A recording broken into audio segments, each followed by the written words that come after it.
Жо ялсан тохиолдолд унсан зүйлсээс болж марахгүй байхыг хүсэхэд Шиван зөвхөн тэд хоёулаа дайсныг ялахад хангалттай эсхийг асуув. Жо тэдэнд 3 дахь хүн хэрэгтэй гэж хариулсан бөгөөд яг тэр мөчид жин дайсан луу гэж жин таягаар дайрсан. Шон тоглооны нар харах техникийг маш их дүнтэй байна хэмээн биширч. Жог жинийг үнийг ашиглахад яаж ятгах чадсныг асуув. Жин өвөөгөө бодон Cold Factory хам шинжтэй төрсөн ч нар харах техникийг бүрэн дүүрэн ашиглаж чадсаар байна гэж хэлв. Өөрсөн дайсан өөрийгөө ангааж хэлсэн тул Жо түнд сэргэх боломж олгодгүй шарахтай байхад нь дуусахыг тэдэнд уриалав. Тэдний хичээсэн ч дайсны дижээвэр амтан мөн тэд рүү дайрсан бөгөөд Шиван дайсныг цогтхыг оролдож байна уу хэмээн гайхав. Жо тэр мөнгөс цас морины төвчмжтэйгээр газрын давхар хурдтай хөдөж Жинзүү чигэж байгааг тайлбарлав. Дайсан Жинзүү дайрахаар зэхэд Жо түүнийг хааж хамгаалахаар яран очив. Жин өөрөө дайртаас булдаж чадах байсан гэж хэлсэн Жо түүнийг болгож сөрөг дайрт хийхээр дайсны ард гарав. Дайсныг ясны дараа Жо өөр чадварын боловсруулж аваад Жин санаж болгов. Жин түүнийг үн цэнийг нь мэдж байгаа ааштай яагаад өөрт нь өгч байгааг асуув. Жо хариуд нь түүнийг зүгээр туслахгүй гэдгийг хэлээд дайснаас унах бүх зүйл түүнийх байх болно гэдгийг дахин баттгав.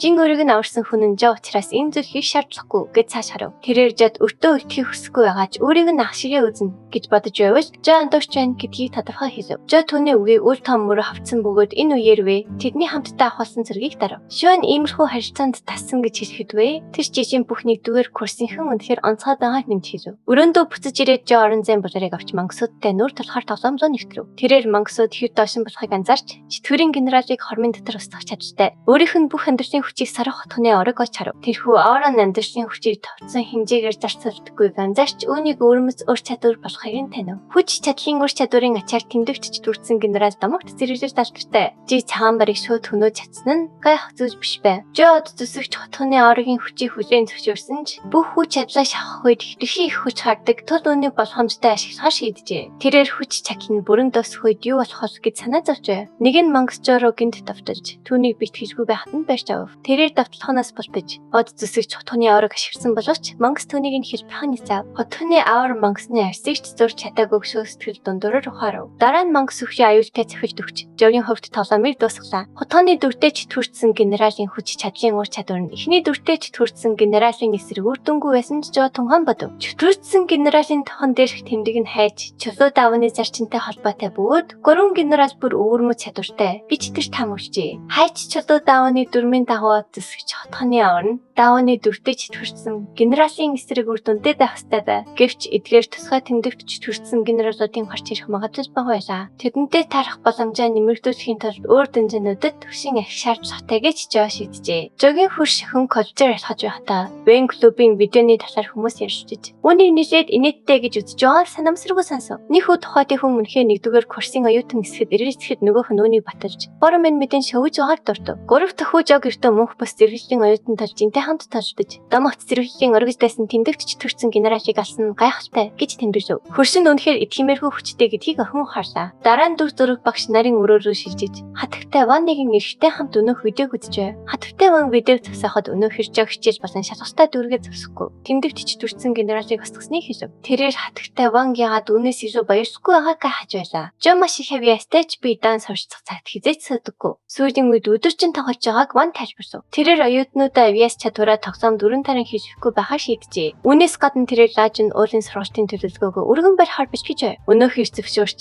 Ван лааж нь уул тонооцлог өгөх хөшөөний хүчийг зөв ашиглуулж Жо интернет дондтаа даван тоолж хичээл сургуульд бичгийтэй илүү анхаарах болно гэж зөвлөв. Тэр шин Жо гүнтж хотод нэгэн хачин мэдрэмж төрж цачин сэрээ түүнийг нүдэ нэхэд тэрээр үл мэдэгдэх сүрсэн ертөнцид очсон байлаа. Газан нутаг сүрч мангасууд тэрнтэй толж исэн хүний өвөх цэргийг хэд жаргчээ. Амьд үлдсэн цөөн хідэн хүн тусламж эренгуужээ. Зөө ард нь хин нэгэн байгааг мэдэрч эргэж хартаж нууцлаг инээн сүрсэн дүр зураг харивтав. Түүнийг сэрхэд энэ бүхэн нэртөө зүүд байжээ. Зүүд нь дэндүү бодиттой байсан тул цус болон шатах хүнэр одоо хүртэл мэдрэгцээр байв. Зүүдэнд нь гарсан нууцлаг дүр мөнх бус содортой холбоотой эсхийг чуу гайхан бодов. Өмнө нь хоосон зүйл шиг санагддаг байсан содор нөлөөлж одоо сэтгэж төвшин бодиттой хий үзэрч харуулж гинөө гэж тэр таамаглав. Энэ зүүдэн содор хинждаас гарч буйн тохио юу? Эсвэл чөтгөрийн хаантай холбоотой анхааруулах уу? Эсвэл брок дүүр зүйл үү? гэж тэр эргэжтэж байлаа. Түүнийг ийхүү бодож суудал дахин нэг дижээвэр амтнан гарч ирэхэд Жо ягаад өөрөө гараад ирэв? Үлсэж жоохон болов гэж хайхав. Тэрээр зүүдээ мар тоо шийджээ. Хичээгэрч бодсон энэ нь муу юу? Эсвэл гамшиггүй гэдгийн тасаар ямар ч сэжүүрэл чадахгүй байв. Түүний хийж чадах царийн ганц зүйл бол ямар нэгэн аюул зан хийсэж ирэхээс өмнө хангалттай хүчээр хийжиж домогт зэрэглүүлдэг шиг харах замыг олох явдаж байлаа. Дүр зураг зүүн тэнгисийн бүсийн хинжээс хамгаалтын шугам руу шилжиж усан дагуур хамгаалтын шугамыг тойрч буй хинжээс тантан илрэв. Түүнийг түүнийг уснаас гарч ирэхэд дүрсийг нь буулгаж асан бөгөөд барууны хинжээс амтан болохыг нь баталжээ. Дараа нь дүр зураг хатагтай вангийн анги руу шилжиж тэрээр зарим оюутнуудад хандан үг хэлж байлаа. Тэрээр тэдэнд эсвэлтийн шалгалтаа өгсөн баяр хүргэж хичээлээ эхлүүлэхийг зарлав. Хэдийгээр тэр өдөр тулаанд анхаарал хандуулах бодсгүй байсан ч бүгдийг лайж нууланд аваачиж бис сул хийхээр болов. Очих газарт нь байр сэтгэл зовнжгүй хөшөөн бүртөд маш их тустай нууцлах хүч чадалтай гэдгийг тэрээр тайлбарллаа. Жо шүүн 2 ангитаа ирэхэд шүүн жогоос сүүлийн үед юу хийж байгааг нь асуув. Жоны зүр цатарсан мэт харагдсан тул шүүн түүнийг хэтэрхий олон уулзалт толдог зуршлыг нь шүүмжилж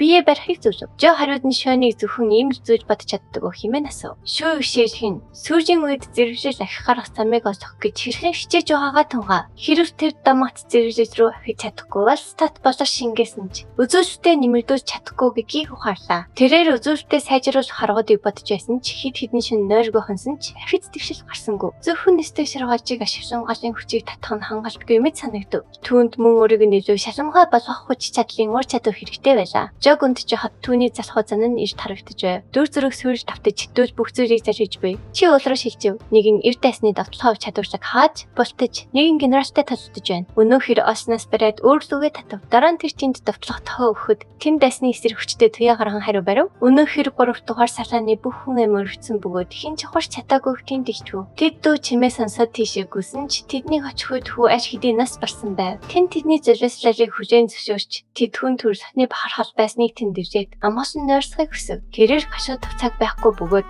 тэдний зөвлөслөл талаар өнгөрөхсгүй гонслон тэнд ирв. Тэрээр хамгаалалтын шугамыг сэргэн босгохын тулд инженерийн багийг нэн даруй дайчлахыг тушаав. Үүний зэрэгцээ чи уусын хэмжээс дотор хуурс усам дордож байлаа. Тэн тэнийг үүнийгөө шалтгааныг олохыг шаардаж зүүн тэнгисийн бүс нутаг нөхцөл байдлыг үр дүнтэй удирдах чадна гэдэгт найдаж байв. Дүр зураг лаажин уулдруу шилжиж жоо шүүн болон бусад оюутнуудын хамт нэгэн газарт хүрсэн ирв. Сүүлийн жилүүдэд зөвхөн тусгаалan ирсэн оюутнууд энд хичээлж байгаад шүүнгээ хаж байгаа илэрхийлв. Энэ газар аюулгүй эсэх мөн багш үнэхээр нэгдүгээр курсны нэг ийм газар авчирч байгаа эсхийг жоо асуув. Энэ газрыг аллахгүй бүс гэж нэрвдэг хэмээн шүүн түүнийг тайлшруулсан тайлбарлав. Холбооны үзэж байгаагаар эндхийн амьтад хүнлөө төрөж чаддаггүй. Хүмүүс чамдтай тохирч учруулж болохгүй аж. Энэ утгаараа энэ нь хамгийн аюулгүй хэмжээст бүсэд тооцогддог байна. Гэсэн хэдий ч жоо амьд амт хөнөөхгүй ах дурмыг даах хэвээр эсбөгөөс кармагийн гисгэж хүртэх болно. Шүүнийг ийм мохор сүсэг тэтгдэг эсхийг жоо лав. Холбоо жирийн нэг мохор сүсэг дээр үндэслэн дүрм журм гарахгүй гэж шүүнд хариулаад зүгээр даахыг санаж болгов. Тэднийг цааш явах үед нэгэн амтан харагдахад шүүн үнийг гай тарсан амтан байна гэж хэлв. Дараа нь жоо үгүй хөшөөнд ямар нэгэн онцгой зүйл байгаа эсхийг өсөв. Энэ нь түүний хөнөөхгүй ч жоод төсвөлгүй энерги өгч байгаа мэт түүний хянш түүгээр хүргэж чадна гэдгийг шүүн тайлбарлав. Бусад оюутнууд бясалгаж хөвсөд татагтай вонжоо шүүн хоёр дээр ирж юу ярьж байгааг нь асан урагшихыг өрөв. Тэрээр нэгэн хөшөөг харуулж энэ нь тэдний хичээлийн даалгавар байх болно гэж тайлбарлав. Тэд сэтгэл зовлонгүй хөшөөний нууцлах хүчийг яг хагас цагийн турш төсөвлөх ёстой байв. Дараа нь тэрээр цагийг хөвлөв. Жоо бясалгаж явахад түүнд нэгэн дулаахан нууцлаг энерги орж ирэхийг мэдрэгджээ. Мэдрэмж осом ширүүсэж тэрээр зөвхөн холооныг мэдрээ зогсохгүй би энэ хянд түүгээр давчиж эхлэв. Тэрээр таймандаа хантуул өмнөөсөө чанга хатглаа. Эцэст нь өнөө хачин мэдрэмж нандаж жижиг бодгийн сүмд байсан дурсамжийг санагдуулам мөнх бос өдөр түүний биеэр урсаж эхлэв. Бүх оюутнууд энэ дасгалыг хийх гэж нэрээд зүдэрч байлаа. Сэтгэл зовлонгүй хөшөөнд татаад амар амгалан авчих зорилготой боловч хитрхи удаан нөлөөнд нь байвал илүү энергиэр дүргэж эсвэл бүр түүхийн хөргөдөг болохыг ван тайлбарлав. Тэрээр тэднийг ялангуяа жог хичээнгүй оюутан болно гэж найдаж байв. Жог өнтөж байгааг анзаарсан тэрээр хэрэг ингэж үргэлж хэлбэж сэтгэл зовлонгүй хөшөөний хүч бусад оюутнуудад хор хөнөөл учруулж болцсгүйг анхааруулв. Цаг дуусахад тэрээр бүгдэд бясалгалаа зогсоохоор тушаалаа. Одоо маш их энергиэр дүүрсэн оюутнууд хоорондоо толдох тухай дуртай ярилцаж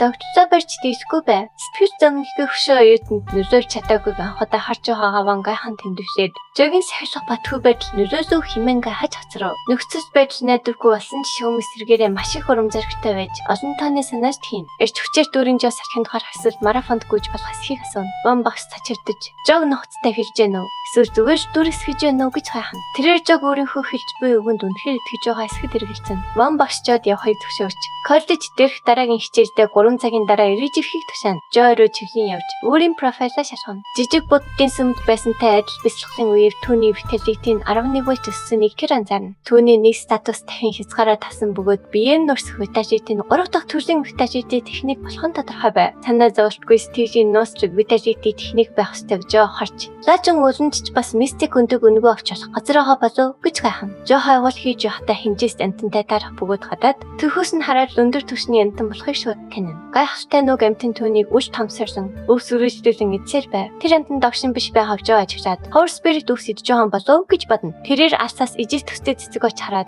тастан гарч амьдрах чадварыг юм гайхан. Энэ үнэхээр шидтэй өвс мөн эсэхэд ирэлзэн. Амтан мөнхээр их уурсах бөгөөд Жо өвсийг тасаж чидснээс олж тэр амтан тийм байж төрснийг ухаарна. Амтан өвс идэхээр ирсэн боловч Жо түүнийг төрүүлээ татсан байжээ. Үүний хариуд уг амтан жаг газар тунгаана. Жо өвсийг төрүүлж авсан тус төрүүлж ирсэн нь авахсаар ч юм уу ичлэх ёстой гэж мархан. Амтан өвсийг тарьж өгөх байхгүй ганцаарсан тус Жо болт хийхээр шийдэж амтнаас үүнийг амар байгаа эсхийг асууна. Амтан гайхаж хоцроод ирлэж харан явж ихнэ. Хэдийгээр тэр амтныг ялж чадахгүй ч ядаж ч төхгүй байдал үүсгэж чадна гэж Жо бодно. Тэр цааш өргөжлөлийн ясаар удалгүй Жонон хаалхан дээр ирэх бөгөөд уужийн талд нь шидийн ирсэн үү гэж гайхна. Хаалханд ойр тутсан түүний хүрээсэн өтгөн манан байгааг анзаарах бөгөөд энэ нь тэнд хүн ирээгүй утжээ гэдгийг илтгэн. Энэ хавьд бас нэгэн дүнжин тэмдэг байх ёстойг тэр санана. Утсаа шалгаад тэрээр дүнжин рүү орж хайгуул хийх талаар бодно. Гэтэл гин тардаас нь туяаны дайрч орж ирнэ. Энэ бол Жогийн хоолыг нь булааж асан өнөө хамтан байлаа. Уг амтан яагаад түн рүү утаж дарин нурууг нь хуулах шахав гэж жаагахан. Амтан лажин уулан дээр түүнийг яаж чадахгүйгээ мэдчихсэн тул түүнийг хавчуу хязгаарлалтмал орон зай чахаж оросныг тэр ухаарна. Эдсэн нүс нь биеэс нь цохон гарч иж байгааг Жо анзаарч өөрт нь юу тохиолдоод байгааг гайхна. Үндэснүүд мөн түүнийг ороож өгчих бөгөөд тэрээр урхамж болон хувирч магадгүй гэж айж эхэлнэ. Жо өөрийн хүчийг ашиглан үндсийг үлдэн хөөж энэ байдал нь жижиг боддын сүм тохиолдсон явдлыг санагдуулж байна. Химэн тунгаана. Энэ хүн нууцлаг хүчний нөлөөлөөс ангижрахын тулд түнд нууцлаг виталити техник хэрэгтэй гэдгийг тэр ухаарна. Хүрээлэн буй өтгөн манангийн улмаас аль зүгт явахаа мэдэхгүй бодилж Жод орчноо харахад хэцүү байв. Өнөө хамтан дахин гарч ирэн түүнийг ажиглана. Эхэндээ айсан Жо түүнийг юу хүсэж байгааг гайхна. Амтан хөлөө ашиглан Жогийн өмнөх замын мананг ажиллаж түүнийг тэр зөвлөө түлхэж эхэлнэ. Жо тэр амтныг өөрийн тийшээ явуулахыг хүсэж байгааг ойлгосон ч заавал түлхэх шаардлагагүй гэж хэлнэ. Жо нэгэн хотод хурч ирээд маш чимээгүй байгааг нь анзаарч энэ газар бас хинжээст бүс дотор байгаа эсхийг гайхна. Тэрээр байшингуудын ард бай хавар хотон моддыг ажиглаж замын түсгэж байгаа барьцахыг сонирхно. Жижиг буддын сүмийг санагдуулсан танис мэдрэмж төрж дотор нь орч үзээд энэ нь тайчин сүм болохыг мэднэ. Домогт 3 цэвэр ариуны нэг болох тайчингийн шитгэсэх мөн тайчин сүм нь буддын дуган шиг харагдсан эсхийг Жо гайхна. Тэрээр дотогш орохгүй хаа шийдсэн ч өнөө хамтан түүнийг дотогш түлхэж оруулна. Сүм дотор Жо агуудаа бол дүрсгүй бөгөөд тэнгэр газрыг бүтээдэг химэн тунхаглах дуу хоолойг сонсно. Агуудаа бол сэтгэлгүй бөгөөд нас сарыг зэхэрдэг. Энэ нь нэргүй бөгөөд бүх зүйлийг тэтгэдэг тул үүнийг даа гэж нэршдэг гэв. Уг дуу хоолой дотогш нэвтэрсэн хүмүүс бол дараагийн дагалдагчид бөгөөд 3 цэвэр сахиусын аж нэгийг сонгох ёстой тайлбарсан. Жогийн өмнө 3 карт ирнэ. Өмнө нь буддын шишинтэй байсан туршлагаа хэрэгцүүлэн. Одоо даагийн шишинтэй тулгарч байгаадаа тэр юу болоод байгааг хэн нэгэн үнийг тайлбарж өгч чадах эсхийг гайхна. Жод хаш сахиус, модон сахиус, металл сахиус гэсэн 3 картын аж нэгийг сонгохдоо сур тулгарна. Ложин уулын аврах том модон махбодоор алтартай тул тэрээр модон сахиусыг сонгоно. Сонголтоо хийх үед түүнд өвдөлт мэдрэгдэж ивших бөгөөд энэ нь дахиад нэг албатан өндөг хагас хууль явцуу гэж гайхна. Түүний хамаг хүч шавхардах бөгөөд нүдэ нэхэд өмнө ногоон гэрсэн бөмбөлөг байхыг харна. Бөмбөлөг хагарч дотроос нь банна ферийг гарч ийн. Жог банна ферийг бүх статусын төлдөө хөрсөн ч зөвхөн агуйн салхи гэсэн ганцхан ур чадвартай тэнгийнхтэй төстэй сая танина. Тэрээр энэхүү чадварын мөн чанарыг маш их сонирхно. Олон цагаар явчихвал багшин сэжиж магадгүй гэж санаа зовсон Жо буцаж очиод үнийг үргэлжлүүлэн савлахаа шийднэ. Түүнийг буцаж ирэхэд бом багш түүнийг хайж исэн тул хаагуур явж ясныг нь асууна. Жо салхинд гарч яваад жаахан хол явчлаа гэж тайлбарсан. Жо гайх бөгөөд амтны чимээ гарахад шалгаж үзүүлж нэгэн гөрөөс түүнийг дагаад ирсэн байв. Гөрөөсний толгой дээр нүд шиг хэлбэртэй тэмдэг байгааг анзаарсан Жо энэ домот гөрөөс мөнгө гэж гайхна. Жо гөрөөсийг дагуулсан гэртээ хараад үсийг нь хид хідэн удаа угаасан тул үүнээс илүү цэвэрхэн болохгүй гэдгийг тайлбарсан үзүүлнэ. Тэрээр гөрөөс яагаад үүнийг идэхгүй байгааг мөн яагаад лажин уус руугаа буцахгүй байгааг гайхна. Гөрөөс түүнийг үл камсарчин ном уншингаа амарцсан. Тэр амтан өөрийг нь дагаж энд ирсэн бөгөөд явах бодлого байгааг Жо тунгаана. Жо суугаад тоглоом доторхын нөхцөл байдлаас ангижрах харах замыг олно гэж найдаж ирснээр дуртана. Буцах замдаа тэрээр утсаа ашиглан лажин уул руу нэвтрэхийг оролцсон бөгөөд үүнийг бодит байд шиг аюулгүй байх болно гэж боджээ. Гэвч нэвтэр мөрцөө хинжээс амтан тэр дараа устгагдсан байна. Тоглоом болон бодит байдлын ганц ялгаа нь бодит амьдч тэр гөрөөс түүнийг дагаж ирсэн явдал байв. Тэр амтны тааламжгүй зан нүрийг үл харгалцсан. Энэ нь гарцаагүй жирийн нэгэн өндөр зэрэглэлийн амтан биш гэж тэр таамагсан. Тэр амтан яагаад өөрийг нь дагаад байгааг ойлгохгүй ч хийж чадах зүйл байхгүй тул түүнийг байлгахаар шийднэ. Тэрээр банана фертэй хамт ибо цамхаг дээр тоглоомоо зөвшөөрсөн. Дайснууд тэдэн зүү дайрахаар ойртох үед тэрээр Ферригээс агуйн сархийг ашиглахыг хүснэ. Ферри агуйн сархины дайралтаа ашиглах бөгөөд энэ нь дайсанд тасах үед Жо түүний үр дүндээ гайхан хэлнэ. Агуйн сархины төрлийн хүйтэн галт тэнгэрийн сүмийн галт шууны эсрэг маш үр дүнтэй болох нь бачигдана. Ферри төрөлцөн харагдахыг тэр анзаараад одоогийн битээчүүдийнхаараа энэхүү хүчтэй дайралтыг ердөө ганц цалиндаа ашиглаж чадахыг ухаарна. Агуйн сархин өргөн хүрээх хамартдаг тул тактиктэй ашиглаж сүмэн өрөөд ирэх олон галт шууг нэг дороос тавах боломжтой байв. Жо дайралтын үр дүндээ дээд зэрэг нэмэгдүүлэхийн тулд галт шуудыг нэг дор цуглуул хаш хийдэн. Тэрээр урагшгүйж нисдэг шаргаалчинд өөртөө нэг пив тушаана. Галт шууд дайрах үед тэрээр нисдэг шаргаалчийг ашиглан хариу зөхөж дүгнэ. Энэ нь анх бодож байсан шиг амархан байхгүй бөгөөд тэднийг цуглуулж хас өмнө Ферри тэд хоёр галт шуудад бүсрэгдэж магадгүй Жо хүлээн зөвшөөрнө. Галт шуудад дарахаас зайс хийхин тулд өөрийн шалгамгай байдлаа нэмэгдүүлэх шаардлагатай Жо харна. Тэрээр тохиромжтой хөлийн ажиллагааны төрлийн виталити өгч чадвараар цаг болсон гэж хэлнэ. Маш олон сэтгэгдэл шөмжийг шалгасны дараа тэрээр илүү их мэдээлэл авахар номын сан орохоор төлөвлөнө. Энэ хооронд Грөөс Жогийн хаашийг татахын тулд чимээ гаргаж өөрийнхөө эдмээр байгаа хүнсний ногооны зургийг үзүүлнэ. Жо тэр Грөөсийг амьдралаас үнэхээр таашаал авч яах хэмээн хэлнэ. Үүний дараа Жо номын сан руу явж янз бүрийн ном уншиж эхэлнэ. Тэрээр архуудын аль нэг нь өөртөө тохирохгүй байгааг олж мэднэ. Загснаас лөө болох техник нь саврын хүчтэй ажил агшин зурд хорж чаддагч маш их стамин зарцуулдаг байна. Тэр хэд хэдэн техникийг хасаж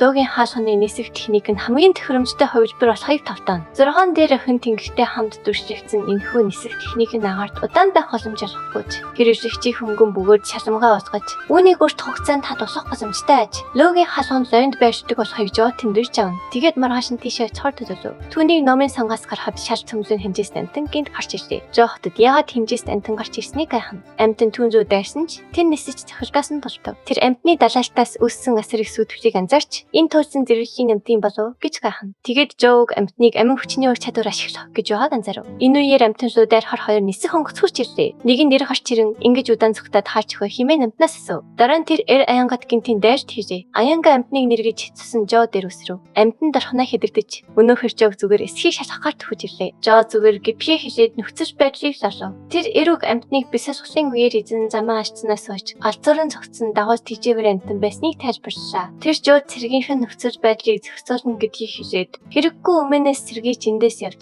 чимээгүй хайг зөвшөөрөв. Жо зөвшөөрөн одохдоо уг амтан гэрээгээр хүлэгдсэн дагуулж тижээвэр амтан шиг харагдахгүй байсныг тун хаана. Гэртээ хараад Жоодсан бодогдсон хөрмөө тайлав. Жогийн хөрмөн дотроос лаваа эмгэн хомсоноход тэр хизээ ишээ орцныг гайхана. Лаваанаас аснууд гарч ирэн түүний хүзэг ороо. Нэгэн бүсгүй гарч ирээд эцэст нь тэдний хараанаас мултарлаа гэд тижээвэр амтныхаа хувь заяанд харамсаж байгаа хэлв. Бүсгийн сүр хүч өмнө нь таарсан могоохоос ч хүчтэй байгаа Жо харсан. Бүсгүй Жод хандан өөрт нь их тас хүргэснийг хэлээд шандан түүнийг өөрийнхөө болгоно гэжээ. Түүнийг дайрахаар хөдлөхөд Грөөс дондор нь орж бүсгүйг унгаан Жог чөлөөлөв. Жо өөрийн хүссэн зүйлийн 6 үзүүлж буй Грөөс рүү харав. Жо түүнийг заавал авч өгөх амлав. Бүсгүй өөрийгөө сайрнуудын гүнж гэж танилцуулаад Грөөс нь дараалт очиргүй гэж мэдэгдэв. Жо Грөөснөөс түүнийг алах бодолтой байгаа эсхийг мөн түгээ хэрэгтэй зүйл унгаж алах эсхийг асуув. Бүсгүй алдаагаа хүлээн зөвшөөрч хэрв ам хэвтрүүлбэл эцгийнхээ тэнгэршиг техникийг хуваалцах амсангуйлаа. Тэрээр өөрийн эцэг Хоос бол өсгөр домгийн баларчны бурхан. Хоосоос төрсэн анхны бурхан бөгөөд баларчны дэг журам цаг хугацаа орон зайг цогцлоос нь ертөнцийн өвшиг юм гэж тайлбарлав. Тэрээр энэхүү тэнгэршиг техникийг олж авахын тулд баруунаас цогцсноо тайлбарлаад ам хэвтрүүлбэл үгүй гэд үзүүлэхээр жижиг үс гаргаж ирэв. Жог тэнгэршиг техник нь амин хүчний техник үү хэмээн гайхаж баталгаажуулахыг хүслээ. Бүсгүй зөвшөөрч